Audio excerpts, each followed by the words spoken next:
Now, as we're getting close to the Passover, the first book that I wrote was The Harmony of the Gospels, covering everything with a lot of good commentary in there as well. So if you don't have one or you know someone who needs one, just ask for it. We'll send it to you. Okay? And this is in its third edition. Now, my second book was The Christian Passover. And this also is in its third edition. We've had good success in passing out the Bibles, and many people have responded, and those who received them have been very happy. And Colonel Mike, who's on the Mike and Mike, and I did a Mike and Mike last Thursday. It'll be up on Wednesday this coming week. Okay. We send it to Randy Vild, and he edits it, and he puts in different things to make it a good presentation. So anyway, we're running out of Bibles. Okay. Now, here's the one I preach from here. I've got 4 Bibles that I use. One here, one in my office downstairs, and one in my bedroom upstairs. Okay? And one next door. Okay?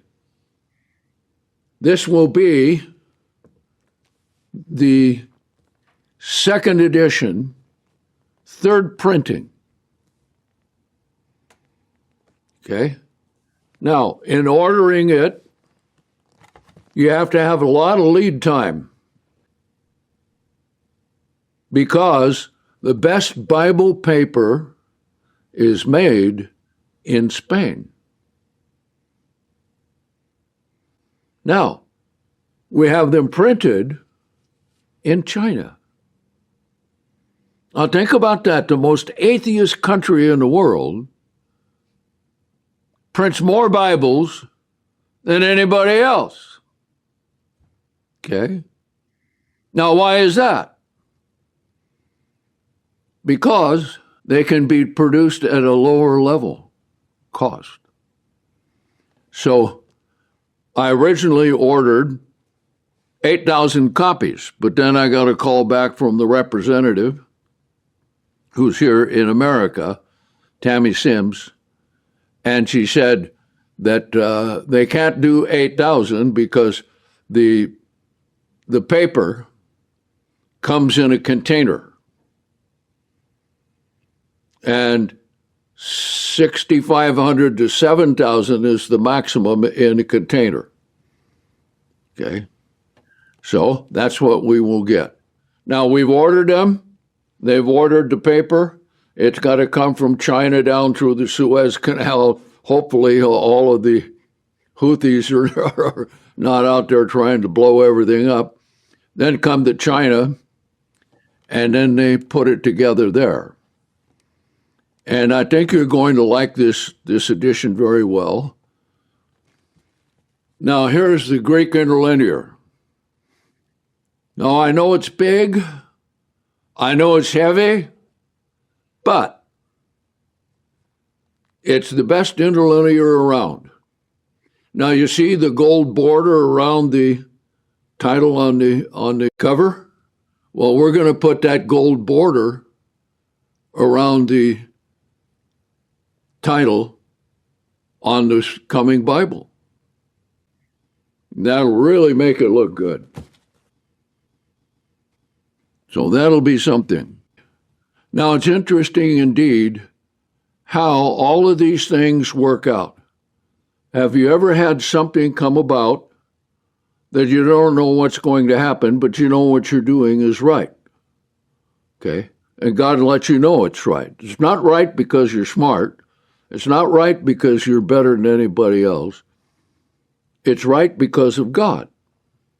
Now, with the Bible, Colonel Rossi is Mike with the other Mike on the 2 mics. And this last week, I did a session for them for Mike and Mike. It'll come up here about Thursday next week. But he said that there are good reviews of the Holy Bible in its original order, a faithful version, online.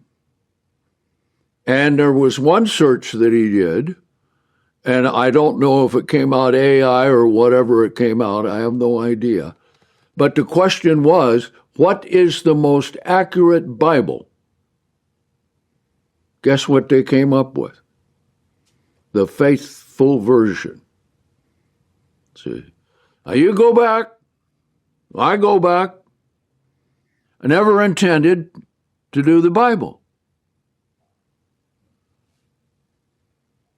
But when I received the New Testament, sent to me from England, a gender-neuter Bible, and I was in the middle of retranslating Matthew, Mark, Luke, and John for the edition of the Harmony, I was reading in the preface what they were talking about. Because you see, what does Satan like to do? But God has held him back from doing any more damage to the Bible than has already been done. And there's been a lot of that, because we know that in some of these editions of the New Testament, they have taken out 3,000 words. Okay? But with all of this said, all of this done, we're very thankful to God that he has inspired that this can be done. And when I read, I had no idea of doing the whole Bible. Okay. When I read what they said about the name of the Father is a metaphor. So because it's a metaphor, we're going to change it. And they changed it to father/mother.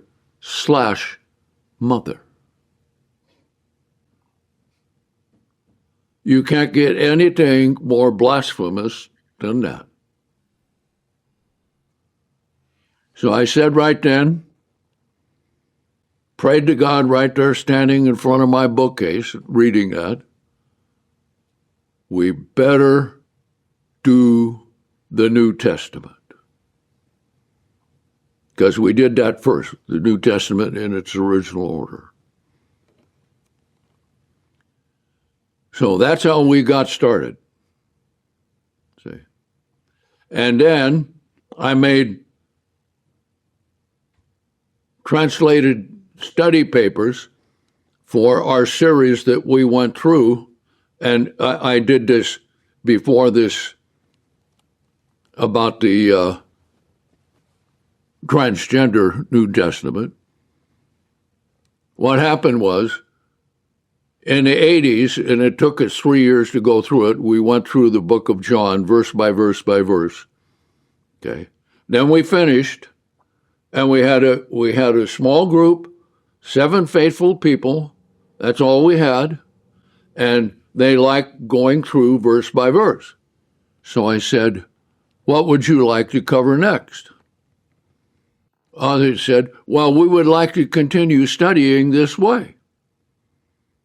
So I said, all right. That's when I decided to translate the general epistles. James, 1st, 2nd Peter, 1st, 2nd, 3rd John, and Jude. Okay. So I did that, and then after that, I had to start doing the translation for the Gospels. So by the time I got that New Testament, that gender blasphemous translation, that's when I decided to do the New Testament.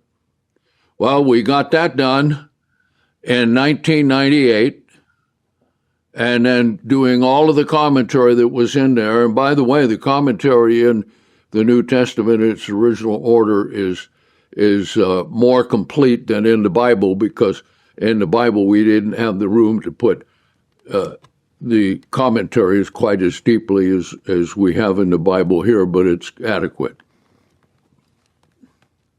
So, and Roger will remember, we would use the King James for the Old Testament, and then we would use the study translation. Remember that? Yeah? Okay. Well, Michael Heiss came along. Well, I knew Michael Heiss because we went to Ambassador College and graduated together. And he had been taking studies in Judaica University, the Hebrew National College. So he was born a Jew in a Jewish family, and he knew the Yiddish, and he knew and understand Hebrew. So I came up to him when we were having a meeting down in Southern California, actually Monrovia, and I asked him, would you be willing to translate the Old Testament so we can make a Bible? Now, this was about shortly after we had the New Testament published, okay? He said yes. I said, okay, what I'll do, I'll pay you $1,500 a month until you get it done. And that was a good amount of money at that time. And so that's how we got the Old Testament. We had the New Testament, and now we're coming out with the second edition, third printing. So we'll get 6,500 to 7,000 new Bibles. Now, what we're going to do with them is we're going to ship from China directly to Kenya. We'll set a good number of Bibles over there, about 1,600. Okay? Then we'll send one pallet, and there are 200 on a pallet. We'll send that to Australia.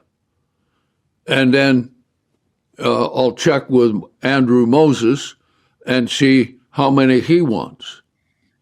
This will give us the Bibles delivered without us having to go through it. And we'll send 2 pallets up to Canada.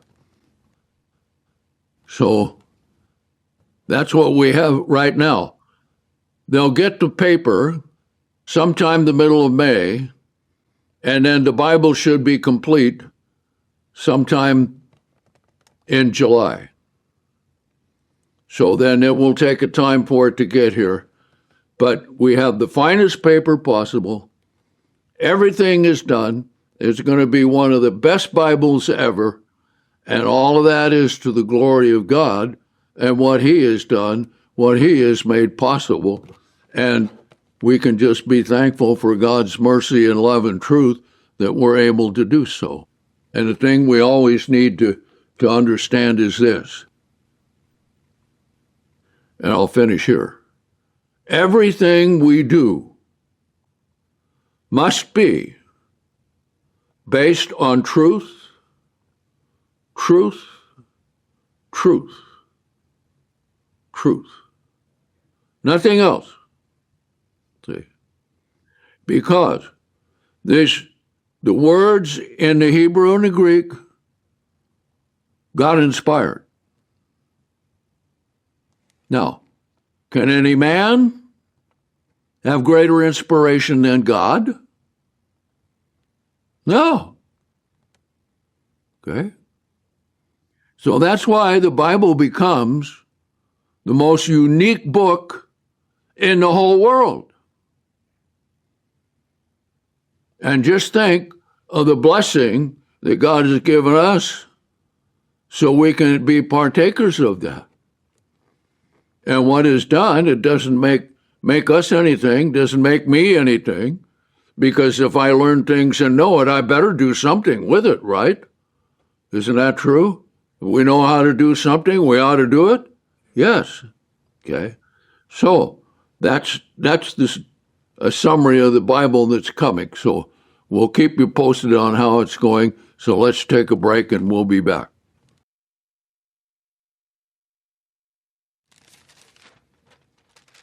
Now let's continue on with the Sabbath services. Today we're going to cover Passover, the first Passover in the Bible that the Israelites were partakers of. Remember, the first Passover was between God and Abraham. So this is the first Passover for the children of Israel. And there are so many different things and many different ideas because of Jewish tradition and because of the different thoughts of men concerning when is evening or between the evenings. Now, some say between the evenings means from sunset to sunset the whole day. Well, how are you going to kill a lamb from sunset to sunset in one whole day and yet eat it before you leave at night? So, what we have in the faithful version is the correct translation.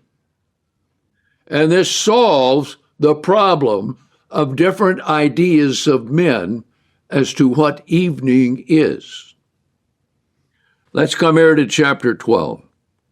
Exodus chapter 12. Let's read it here. Starting in verse 1. Now, and the Lord spoke to Moses and Aaron in the land of Egypt, saying, okay, here's the words of God. This month shall be to you the beginning of months. It shall be the first month of the year to you. Now, with a calculated Hebrew calendar, you have two things about it. Number one, it's calculated based upon the first day of the seventh month. That's how it's figured. Then they count backwards 177 days to Passover. Okay? Now, you have the astronomical calculations on the one hand, and you have the days on the other hand. And it starts out, of course, we remember the Passover, but here it is, not the Passover, but the Sabbath. Here's the Passover, okay? Speak to all the congregation of Israel, saying, in the 10th day of this month, they shall take to them each man a lamb for a father's house, a lamb for a house. Now, and he says, and if the household be too little for a lamb, let him and his neighbor next to him take according to the number of souls, each one according to the eating of the mouth, you shall count concerning the lamb. I don't know how they counted. I don't know what it was. Let me just tell you this. There was one man who came from South Africa and said, down where our daughter goes to an independent church down there, Rochelle, and he was from South Africa, and he had raised sheep. And he said that they couldn't do the slaughtering of the sheep because that takes a long time. Well, how do you answer the question? You can't say, well, you're wrong, but you got to have proof to know. So what we did, we went up to Skip Emerson's house, and he had a ranch up there on Hillcrest, right up top the Santa Cruz Mountains. And he was a quail farmer, and he would sell the quail. But he also had little goats. Well, you take it from the, can be sheep, can be goat, okay? So he had two little goats. They were born sometime in February, okay? Now then, we wanted to know how long would it take to dress this out and what would be necessary in order to get it ready for roasting it whole. Okay. So, you know how to slaughter them. Just take the knife, you hang them up by their back hooves, take a knife and you slice right down the belly, and then you cut the the belly sack, and all of the internal organs are in a bag inside the body. That's an amazing thing. Okay? So boom, you cut it out right there at the throat, and all that's laid on the side. Okay? Then he proceeded to do this. And he knew how to do it real well. You take and make a cut in the hide between the flesh, and you have that cut. And then he took his hands and he skinned it, and nothing flat. So it was virtually ready to go in 20 minutes. All right, here we go. Your lamb shall be without blemish, a male of the first year. It doesn't say 1 year old. Of the first, it has to be of its first year. See? Now, 1 year old, because if it's 1 year old, he's already into his second year. Okay? And it would be too big. You shall take it from the sheep or from the goats, and you shall keep it up until the beginning, that's the way it should read, of the 14th day of the same month. Now, when is the beginning of a day? Sunset. Okay? So they took it on the 10th, held on to it for 4 days, and then they sacrificed it. And the whole assembly of the children of Israel shall kill it between the 2 evenings. Now, most of the translations, other translations, say evening. And this is how they get the timing of the Passover or elimination of it altogether, because this right here is Bein Ha'arbaim. And that means between sunset and dark.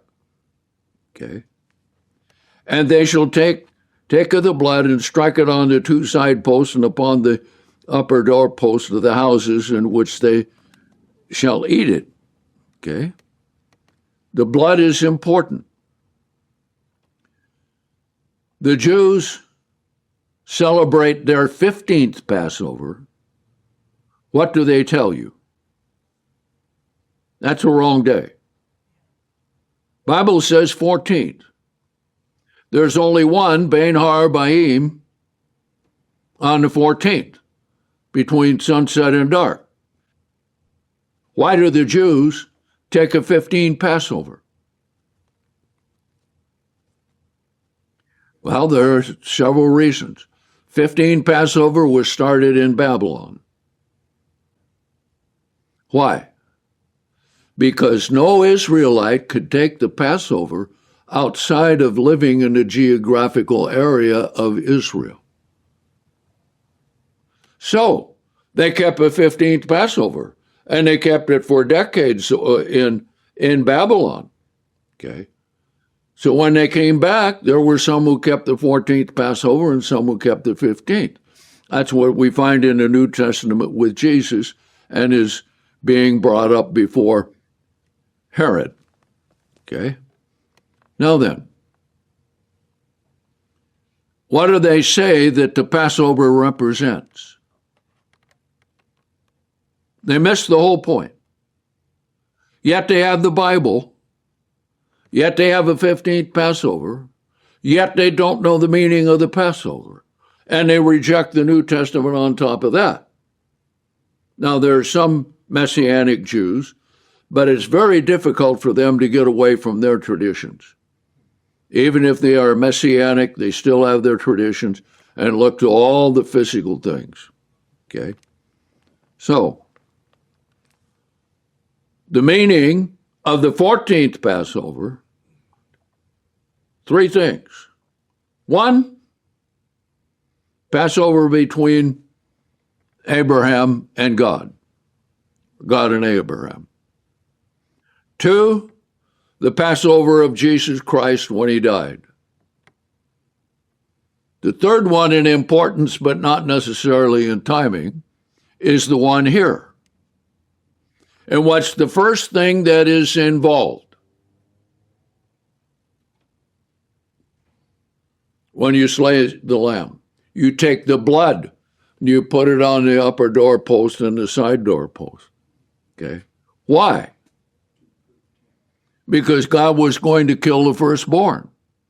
And he said, we'll read it, that when I see the blood, I will pass over you.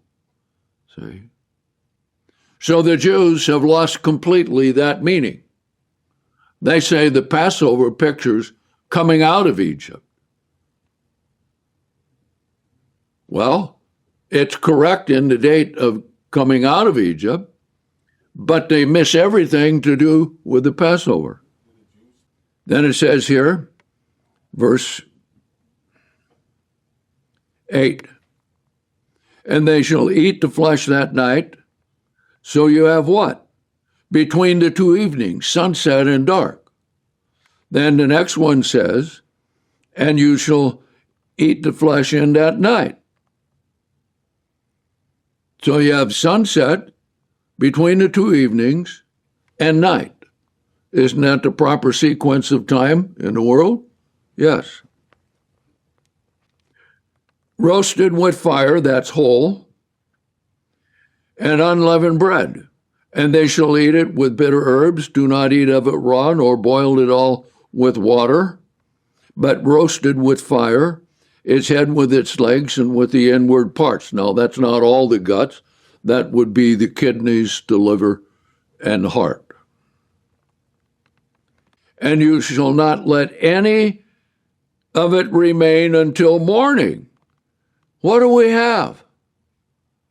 Sunset, between the two evenings, night, morning. Right? Okay. And that which remains until morning, you shall burn with fire. Well, we wanted to know from those two little goats that we had skinned out, how long would it take to burn a shank bone, because that's the biggest knuckle on the lamb. How long would it take to burn it? Well, these were young. So we took the shank bone home, and we have a fireplace. And we have natural gas there, so we have the fire. So we wanted to know how long it's going to take for the bones to burn.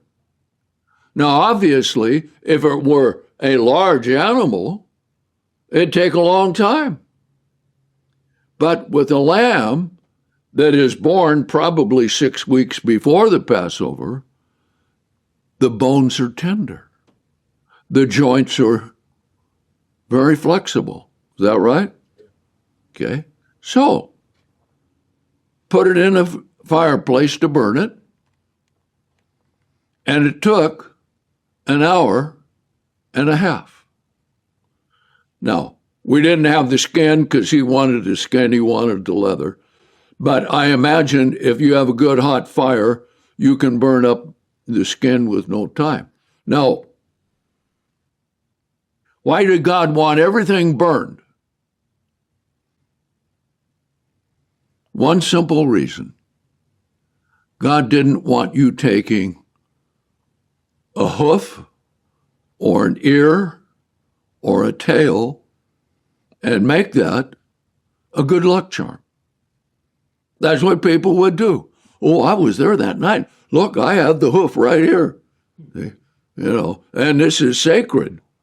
God said it's sacred. Okay. Watch out, it'll kick you. No. This is the ways you shall eat it. With your loins girded, your sandals on your feet, and your staff in your hand, and you shall eat it in trepidation, not in haste. Trepidation. It is what? What does that say? The Lord's Passover. Whose Passover is it? God's. Okay? So all you Jews out there who say it's a Jewish Passover, You don't understand the Bible, and I'm sure your Bible says the Lord's Passover. Okay? Now, I understand that since you're out of the land of what they call Israel today, which really should be Judea, that you don't keep a 14th Passover. Well, that's why Jesus came for the sin of the world, so that the Passover could be eaten everywhere by all of his believers around the world. And he says this, and I will pass through the land of Egypt that night, and I will strike all the firstborn in the land of Egypt, both man and beast. Now that's wiping out their whole economic base. And it's the firstborn. And I will execute judgment against the gods of Egypt. I am the Lord your God. Now hold your place right here, and let's come to Revelation 11. Because I want you to understand how these things that God brings out are so important. Okay? Revelation 11, verse 8. And their bodies shall lie in the street of the great city, which is spiritually called Sodom and Egypt. Now think about that. All these things back in the Old Testament, thousands of years ago, because of humans the way they are, it's still relevant today. And in Jerusalem, they've got every religion possible there. What did they have in Egypt? 1,000 gods. Okay? Sodom. Tel Aviv is known to be the most homosexual-friendly city in the world. Is the Bible accurate? From thousands of years ago up to today? There it is, right there. Okay, back to Exodus 12. Notice this judgment was not against Egypt, the people only, but the gods of Egypt. And the blood shall be assigned to you, verse 13, upon your houses where you are, and when I see the blood, I will pass over you.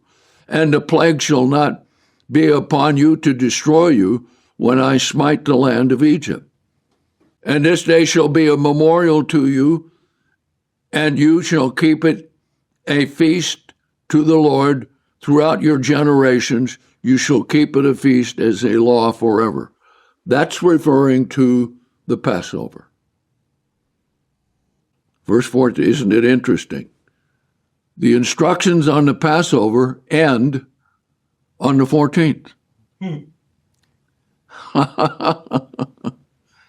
All right, the next one, 15, Feast of Unleavened Bread. Okay, now, let's just cover it again. Hold your place here and come to the book of Mark and verse 12. Now then, another thing that Satan likes to get everything all mixed up on is the Feast of Unleavened Bread. Why? Because he doesn't want the people to have their sins forgiven. Okay? So it's all mixed up. Now, in some translations, this verse has a footnote, the first day of the Feast of Unleavened Bread. But we will see that cannot be. This has to be on the 14th. So let's read it.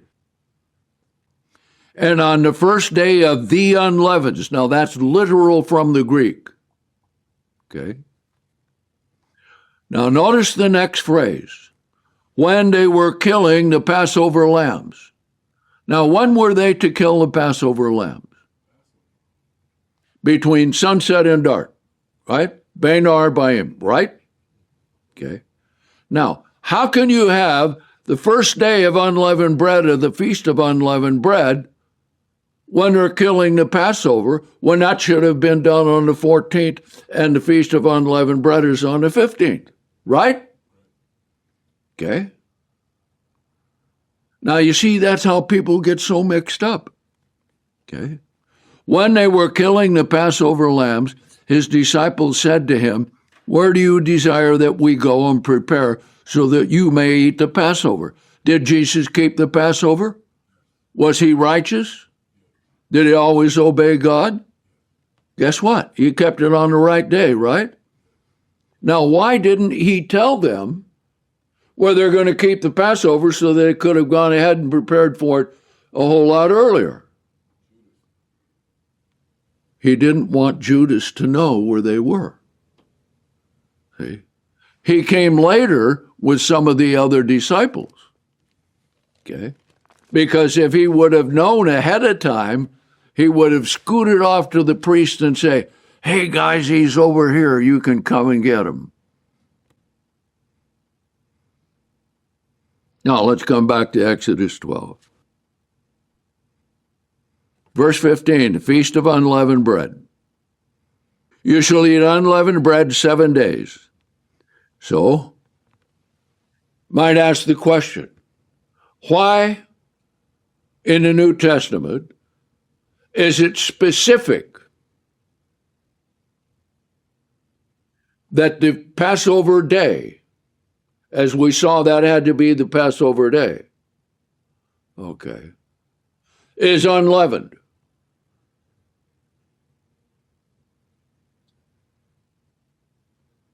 What is the bread that we partake of on the Passover night? Unleavened bread. What is that picture? The body of Christ. You live by every word of God. He was the Word, the beginning, everything. Okay. Now then, the sacrifice of Jesus Christ is to what?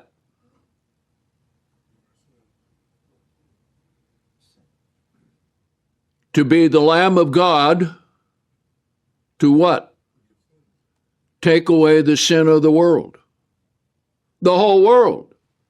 So, the Passover day has to be an unleavened bread day because of the sacrifice of Jesus Christ, which gives forgiveness of sin for all those around the world who God calls. See? I know even in the church before we knew better, they would say, well, you know, you have to have unleavened bread for Passover, but in the day portion you can still eat leaven. And so a lot of us would go out and have our friendly McDonald's hamburger on the day portion of the Passover after taking the Passover. And I remember one time that someone came up to me and said, "Why do we eat unleavened bread on Passover and then go back and eat leavened bread on the morning after the Passover? After that pictures our sins being forgiven, and leaven pictures a type of sin. Doesn't make sense to me." See? But most of you remember that. You remember that. Yeah. Okay, back to Exodus 12. 7 days. Even the first day you shall have put out leaven. That's what it means. You don't put it out the first day. You shall have put it out. Why? Because that was put out before the Passover day. You shall put away the leaven out of your houses, for whoever eats leaven from the first day to the seventh day, that soul shall be cut off from Israel. How does God do that?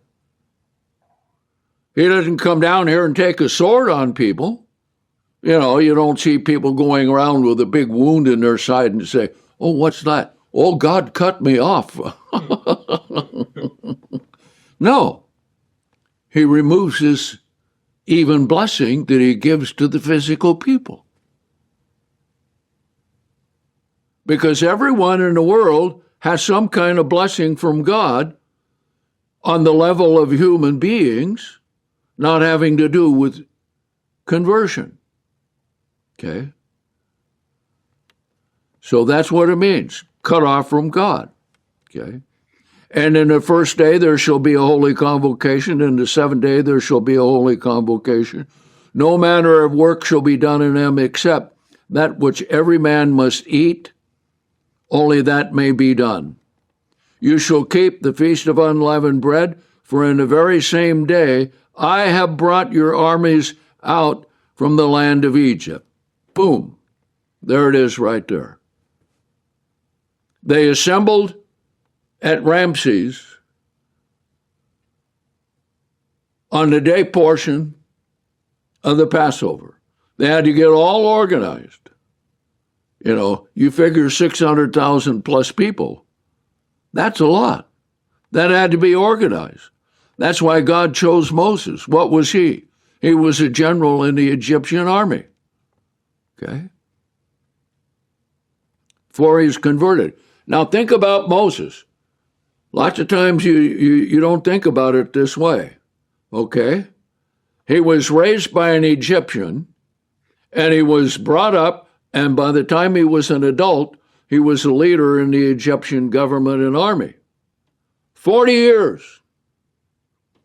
And then God put it in his heart to stand up for the abuse against the children of Israel by the Egyptians. And there was a big fight going, and he ended up killing a man. Okay? So he had to get out of town. So he went out of town over to Midian.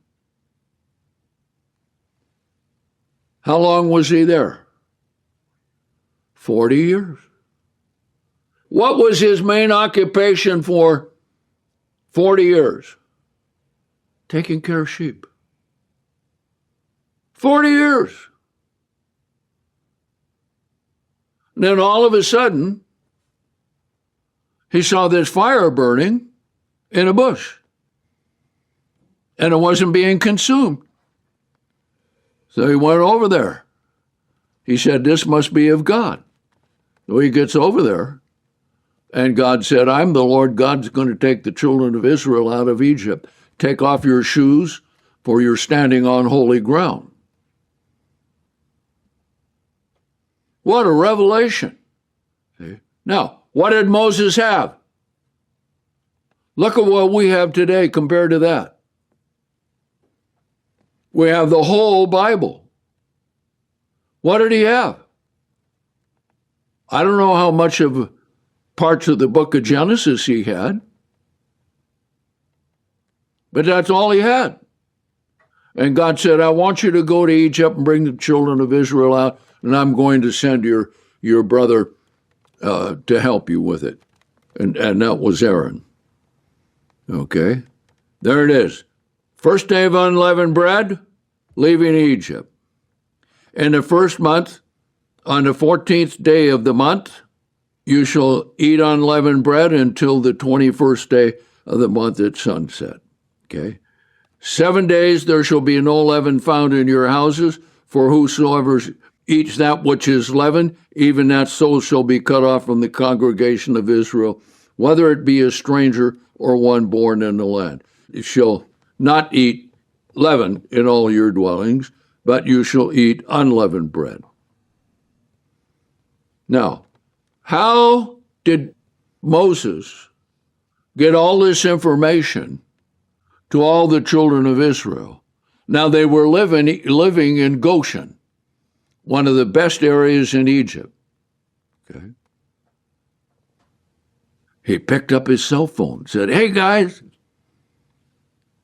we're going to have a chain call here. No. We'll read it. Then Moses called for all the elders of Israel. Okay. He gave them the message to go back and make sure every household in their jurisdiction heard it. Okay. And said to them, draw out and take a lamb for yourselves according to your families and kill the Passover lamb.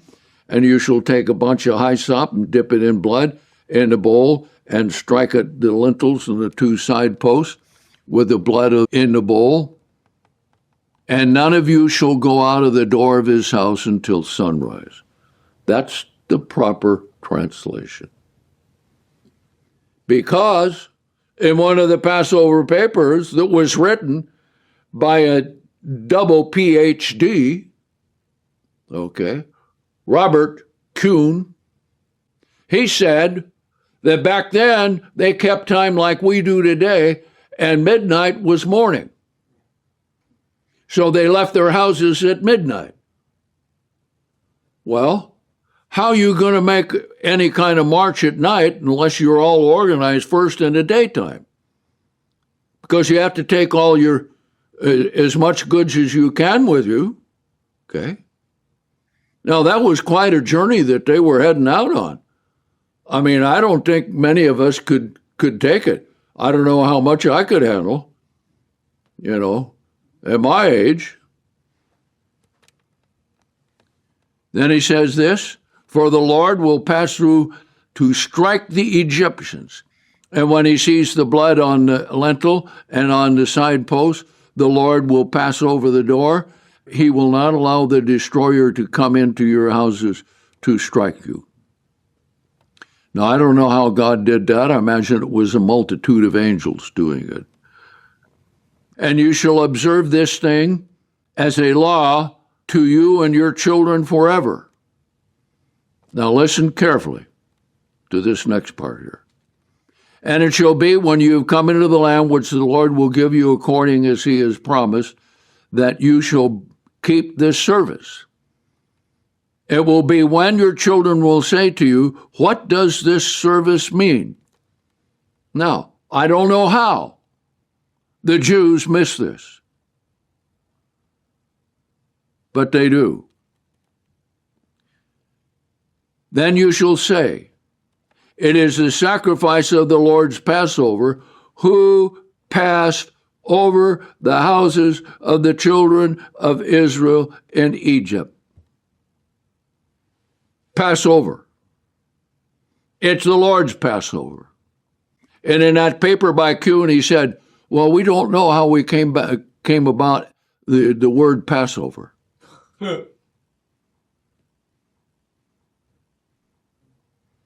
I mean, you will not know the depth of the attacks that Satan the devil has against the Passover.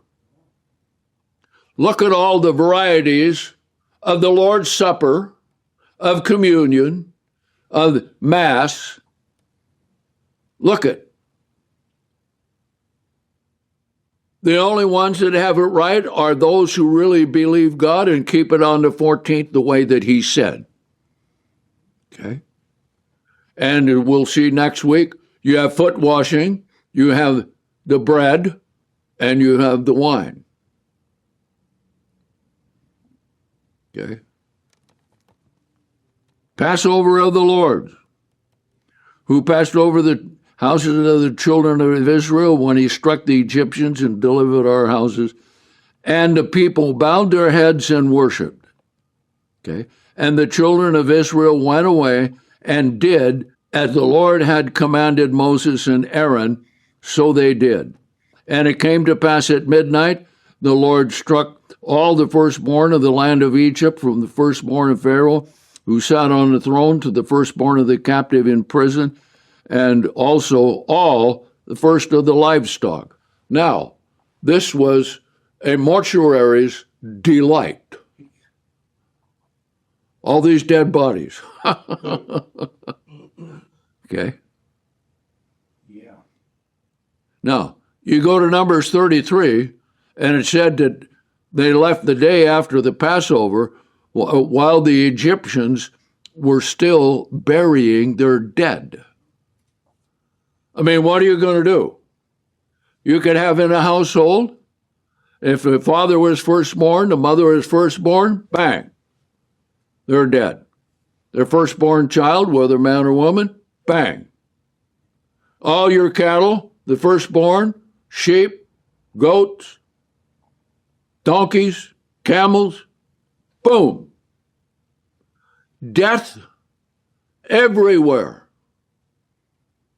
Now think about that as a type. And think about how it's going to be when Christ returns. All the fighting, all the warring, all the things that are going on. Maybe we have a little time of peace right now, but it's going to develop into something else as it goes down the line. Verse 30. And Pharaoh rose up in the night, he and all of his servants and all the Egyptians, and there was a great cry in Egypt, for there was not a house where there was not one dead. And during the night he sent word to Moses and Aaron, saying, now, why is that the proper translation? Some translations said Moses and Aaron went back to Pharaoh. No, come over here to chapter 11. Yes, he's telling me about the plague that's going to come and the verses leading up to it. Now, this is after all the other plagues that came along, okay? Verse 7, chapter 11. But against the children of Israel, not even a dog shall move his tongue against man or beast, so that you may know that the Lord puts a difference between the Egyptians and Israel. Amazing, right? And all these your servants shall come down to me. Not he go to them. Come down to me and bow themselves down to me, saying, you and all the children that follow you, the people that follow you, get out. And after that, I will put you out. And he went out from Pharaoh's house in a flaming anger. Verse 27, chapter 10. But the Lord hardened Pharaoh's heart, and he would not let them go. And Pharaoh said to him, get away from me, take heed to yourself, see my face no more, for in the day that you see my face you shall die. And Moses said, you have spoken well, I will never see your face again. So it's impossible that Moses and Aaron could have gone to Pharaoh. Okay? I mean, it's amazing. That's why for all of these skimmers who want everything summarized in everything and think you know everything, that's why you need the details of this book. Just look at how everything has been desecrated concerning the Passover. I don't think there is any day of God that is more desecrated than the Sabbath. Look at what they do. Okay. Back here to chapter 12, verse 33. And the Egyptians were urging the people that they might send them out of the land quickly, for they said, we are all dead men. You know, one of the Israelites could look at them and say, well, give me your gold and silver. If you don't do it, you're going to get struck dead. Oh, here it is, here it is. Okay. And the people took their dough before it was leavened, their kneading troughs being bound up in their clothes upon their shoulders. And the children of Israel did according to the word of Moses, and they asked articles of silver, articles of gold, and clothing from the Egyptians. And the Lord gave the people favor in the sight of the Egyptians and granted their request, and they stripped the Egyptians. Now, from history, we know it took 400 years for Egypt to make it back. And the children of Israel journeyed from Ramses to Sukkah. See? Now this tells us what? Number one, they had to gather at Ramses because they were at Goshen. So they did that on the day portion of the Passover. The men being about 600,000 on foot apart from the little ones, and also a mixed multitude went up with them, flocks and herds, very much livestock. And they baked unleavened cakes of dough, which they brought out of Egypt, for it was not leavened because they were driven out of Egypt and could not stay. Neither had they prepared any food for themselves for their journey. Now you think about that. We're going to go on a journey and all we're going to have is little unleavened bread. Now the sojourning of the children of Israel in the land of Egypt was 430 years. Now, Roger made a fantastic chart that's up online right now. How do you get 400 years in Genesis 15 and you get 430 here? Quick summary. From the time of the promise that Isaac would be born, and the promise was given when he was 85. Okay. He was born when he was 100 years old. That's 15 years. When he took Isaac out to sacrifice him, he was called a lad. Okay. He was not even 20 years old. He was probably more like 15. So you have 400 years, 15 at this end, and 15 at the other end. That's 430. Okay? You can download the chart. Now, it came to pass at the end of 430 years, it was even the very same day, all the armies of Israel went out from the land of Egypt. It is a night to be much observed to the Lord for bringing them out of the land of Egypt. That's the night to be much observed. Okay? This is the night of the Lord. Some people say, well, Herbert Armstrong concocted that in his own mind. Huh. What do I read in the Bible? Not even the initials of HWA. And that would be a little late, don't you think? This is the night of the Lord to be observed by all the children of Israel in their generations. Okay? Now then, that will be fine. We'll cover some more leading up to the Passover, but I wanted to go through this as quickly as possible. Now, let me just mention to you Genesis 16.